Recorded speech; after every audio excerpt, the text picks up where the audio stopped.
محترم، آج چند سوالات ہیں اسلامی کیلنڈر کے لحاظ سے۔ سوال: اسلامی کیلنڈر کے پہلے مہینہ کا نام بتائیے۔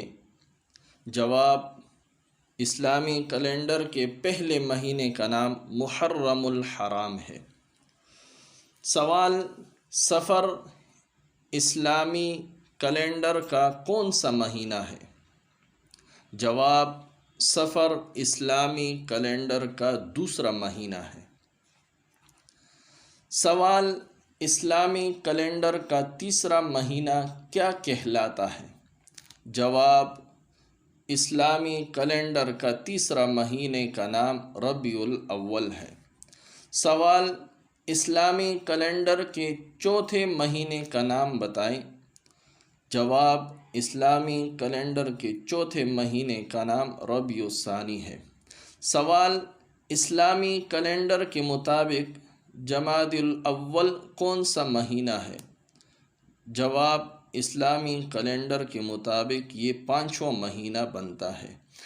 سوال: اسلامی کیلنڈر کے چھٹے مہینے کا نام بتائیے۔ جواب: اسلامی کیلنڈر کے چھٹے مہینے کا نام جمادی الثانی ہے۔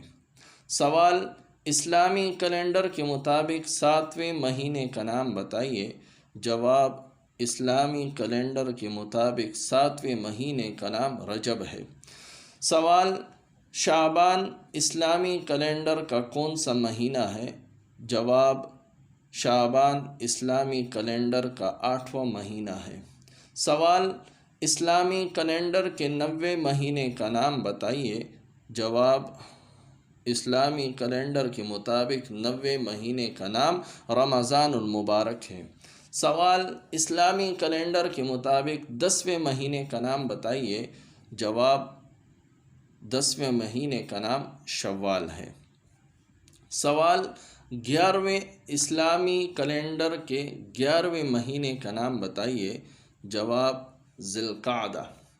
سوال: ذی الحج اسلامی کیلنڈر کے مطابق کون سا مہینہ ہے؟ جواب: 12واں مہینہ ہے۔ سوال: عربی میں الخمیس سے کیا مراد ہوتا ہے؟ کون سا دن مراد ہوتا ہے؟ جواب: جمعرات کے دن کو الخمیس کہا جاتا ہے۔ سوال: عروبہ سے کیا مراد ہے؟ جواب: عروبہ بدھ کے دن کو کہا جاتا ہے عربی میں۔ سوال: عربی میں منگل کے لیے کون سی اصطلاح استعمال ہوتی ہے؟ جواب: الثلاثہ عربی میں منگل کو کہا جاتا ہے۔ عربی میں اتوار۔ سوال: عربی میں اتوار کو کیا کہتے ہیں؟ جواب: عربی میں اتوار کو الاحد کہتے ہیں۔ سوال: پیر کو عربی میں کیا کہتے ہیں؟ جواب: پیر کو عربی میں الثانی یعنی یوم الثانی کہا جاتا ہے۔ سوال: عربی میں السبت سے کون سا دن مراد ہوتا ہے؟ جواب: عربی میں السبت سے مراد ہفتے کا دن ہوتا ہے۔